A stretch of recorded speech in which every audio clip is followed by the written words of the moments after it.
Hello दोस्तों, welcome back to my YouTube channel Desi profit talk. और आज हम बात करने वाले हैं, तो एक सब्सक्राइबर है, उन्होंने हमसे कमेंट करके पूछा हुआ है कि उनको 30 लाख रुपए का जो है यहाँ पे एचडीएफसी बैंक से होम लोन लेना है और उनको लोन लेना है 25 साल के लिए लेना है।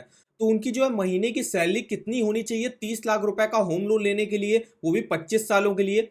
उसके अलावा यहाँ पे 30 लाख का होम लोन लेते हैं वो 25 सालों के लिए, तो उसकी महीने की किस्त कितनी बनेगी, टोटल इंटरेस्ट कितना पे करना पड़ेगा, किस रेट ऑफ इंटरेस्ट पर एचडीएफसी बैंक में होम लोन प्रोवाइड किया जाता है, प्रोसेसिंग फीस क्या लगती है, क्या एलिजिबिलिटी वगैरह रिक्वायर होती है, तो डिटेल में आपको इन्फॉर्मेशन देने वाले हैं इस वीडियो पे। तो अगर आप हमारे चैनल पर नए हो तो चैनल को सब्सक्राइब कर दीजिएगा और बेल आइकन को जरूर ऑल पे कर दीजिएगा। तो चलिए आज शुरू करते हैं। सबसे पहले हम देख लेते हैं यहाँ पे एचडीएफसी बैंक में होम लोन का रेट ऑफ इंटरेस्ट क्या चलता है। जैसा कि आप देख सकते हो यहाँ पे जो स्पेशल होम लोन रेट चलते हैं, जो कि सैलरीड और सेल्फ एम्प्लॉयड प्रोफेशनल और नॉन प्रोफेशनल के लिए, तो यहाँ पे 8.50 से स्टार्टिंग होगी और 9.15% तक जो है रेट ऑफ इंटरेस्ट जाता है।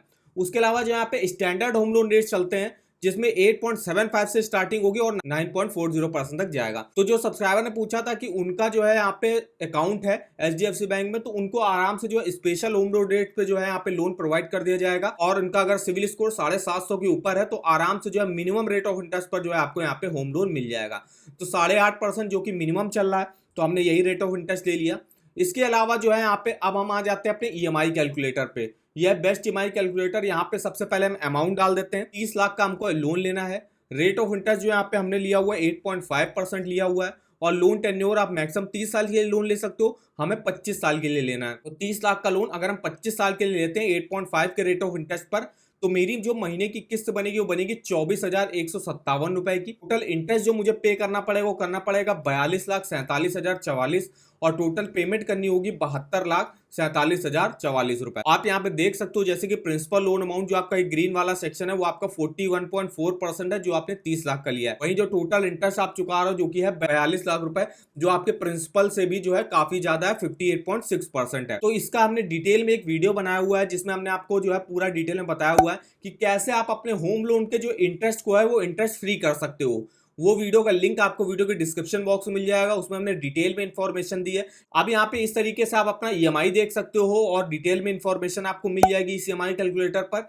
इसका लिंक आपको वीडियो के डिस्क्रिप्शन बॉक्स में मिल जाएगा। अब यहाँ पे उनको जानना था कि उनकी जो है महीने की सैलरी कितनी होनी चाहिए अगर उनको 30 लाख रुपए का लोन लेना है। तो यहाँ पे हम आ जाते हैं होम लोन के एलिजिबिलिटी कैलकुलेटर पर। यहाँ पे हमने डाला हुआ है कि अगर आपकी मंथली सैलरी 51,000 रुपए है और अगर आप 25 साल के लिए लोन लेना चाहते हो 8.5 के रेट ऑफ इंटरेस्ट पर, तो आप जो है 31,66,809 रुपए का लोन लेने के लिए एलिजिबल माने जाओगे।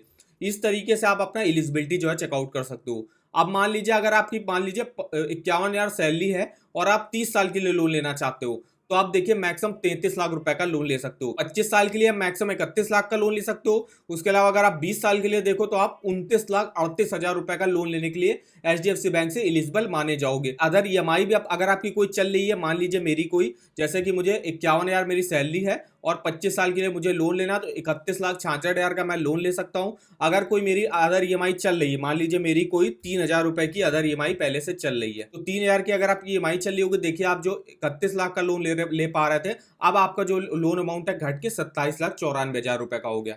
इस तरीके से आप जो है अपना एलिजिबिलिटी जो है कैलकुलेट कर सकते हो कि आपकी मंथली सैलरी के हिसाब से आपको जितने टेन्योर के लिए होम लोन लेना है, और उस अगर आपकी कोई ईएमआई वगैरह चल रही है तो ईएमआई डाल के आप अपने होम लोन का एलिजिबिलिटी चेकआउट कर सकते हो। और यहाँ से अगर आपको अप्लाई करना है, अप्लाई भी आप यहाँ से कर सकते हो। और अगर आपको इसके ऑफर वगैरह जानने हैं, ऑफर वगैरह के लिंक आपको यहाँ पे मिल जाएंगे। देखिए यहाँ पे होम लोन के सबसे पहले आपको लिंक वगैरह दिए हुए हैं, जिसमें आपको एचडीएफसी बैंक होम लोन का लिंक मिल जाएगा। इसके अलावा अगर आपको देखिए इंटरेस्ट रेट वगैरह चेक करना है, कुछ ऑफर वगैरह देखने, एलिजिबिलिटी चेकआउट करनी है, डॉक्यूमेंट देखने क्या क्या लगते हैं, वो सारी इन्फॉर्मेशन आपको इस वेबसाइट पर देखने को मिल जाएगी। इसका भी लिंक आपको वीडियो के डिस्क्रिप्शन बॉक्स में मिल जाएगा। अब हम यहाँ बात करने वाले हैं जैसे कि क्या डॉक्यूमेंट वगैरह लगते हैं। तो देखिए यहाँ पे मैंडेटरी डॉक्यूमेंट आपको पैन कार्ड या फॉर्म 60 आपको देना पड़ेगा। उसके अलावा जो है आप एक आईडी प्रूफ आपको देना पड़ेगा, एक एड्रेस प्रूफ देना पड़ेगा, जिसमें आप देख सकते हो passport, driving licence, voter ID card, job card वगैरह दे सकते हो। इसके अलावा जो है यहाँ पे इनकम प्रूफ के तौर पर देख सकते हो सैलरी के लिए लेटेस्ट 3 मंथ का सैलरी स्लिप, लास्ट 6 मंथ का बैंक अकाउंट स्टेटमेंट, जिस बैंक अकाउंट में आपकी सैलरी क्रेडिट होती होगी।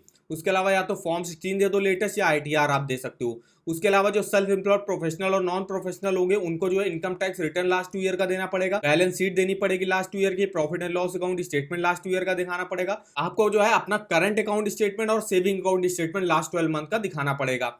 इसके अलावा प्रॉपर्टी रिलेटेड डॉक्यूमेंट, जैसे कि अगर आप कोई नया घर खरीद रहे हो तो अलॉटमेंट लेटर या बायर एग्रीमेंट दिखाना पड़ेगा। रिसिप्ट जो है आपको दिखानी पड़ेगी, जो भी आपने पेमेंट करी होगी बिल्डर वगैरह को। फिर यहाँ पे for purchase of resale home loan अगर आप लेना चाहते हो तो टाइटल डीड आपको दिखानी पड़ेगी, रिसिप्ट इनिशियल पेमेंट आपको दिखानी पड़ेगी और copy of agreement to sale दिखाना पड़ेगा।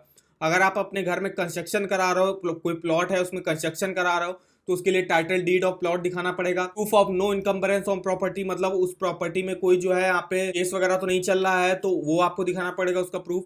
Copy of plan approved by local authority, और यहाँ पे कंस्ट्रक्शन जो एस्टीमेट बनेगा सिविल इंजीनियर आर्किटेक्ट द्वारा, वो आपको यहाँ पे बैंक में जमा करना पड़ेगा। प्रोसेसिंग फीस यहाँ पे कितनी लगती है, तो 0.50% तक जो है लोन अमाउंट का प्रोसेसिंग फीस यहाँ पे लगती है। मिनिमम जो है 3,000 रुपए से स्टार्टिंग यहाँ पे हो जाएगी। उसके अलावा अगर आप जो है एक्सटेंशन करा रहे हो, रेनोवेशन करा रहे हो, रीफाइनेंस करा रहे हो, और सेल्फ एम्प्लॉयड जो है इंडिविजुअल के लिए जो है आप पे जो प्रोसेसिंग फीस लगती है वो 1.5% तक लगती है आपके लोन अमाउंट का, जो कि आपकी 4500 रुपए से स्टार्टिंग यहाँ पे होगी। कुछ अदर चार्जेस वगैरह हैं जिसको भी आप चेकआउट कर सकते हो। अब यहाँ पे बेनिफिट्स क्या मिलते हैं होम लोन में, तो end to end digital process रहता है पूरा, जो है ऑनलाइन ही आप डायरेक्ट ऑनलाइन अप्लाई कर सकते हो। कस्टमाइज रीपेमेंट आपको ऑप्शन मिल जाएंगे, इजी डॉक्यूमेंटेशन लगते हैं, 24/7 असिस्टेंट आपको मिल जाएगा, ऑनलाइन लोन अकाउंट आपको मिल जाएगा, जिससे आप अपने ऑनलाइन ही जो है अकाउंट को मैनेज कर सकते हो। अब एलिजिबिलिटी क्या रिक्वायर होती है, तो एज जो है 18 से 70 साल के बीच में एज होनी चाहिए। सैलरीड और सेल्फ एम्प्लॉयड इंडिविजुअल यहाँ से अप्लाई कर सकते हैं। रेजिडेंट इंडियन होने चाहिए। 30 साल तक मैक्सिमम आप लोन ले सकते हो।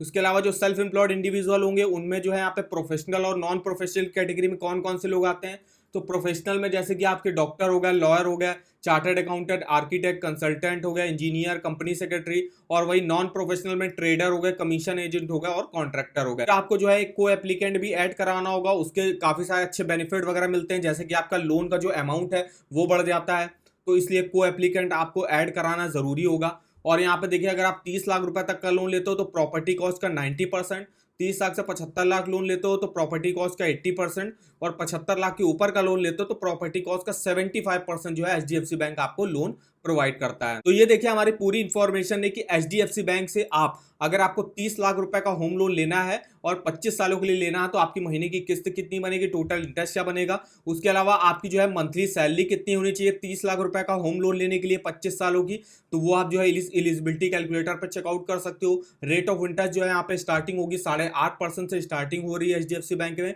और अगर आपको ऑफर वगैरह जानने हैं आप ऑफर वगैरह यहाँ पे चेकआउट कर सकते हो। तो इन्फॉर्मेशन अगर आपको हमारी पसंद आई हो तो चैनल को सब्सक्राइब कर दीजिएगा, वीडियो को एक लाइक कर दीजिएगा, और अगर आपकी कोई क्वेरी वगैरह है लोन से रिलेटेड तो हमें आप कमेंट करके बता सकते हो। आज के इस वीडियो में बस इतना ही, तो मिलते हैं नेक्स्ट वीडियो में, तब तक के लिए धन्यवाद।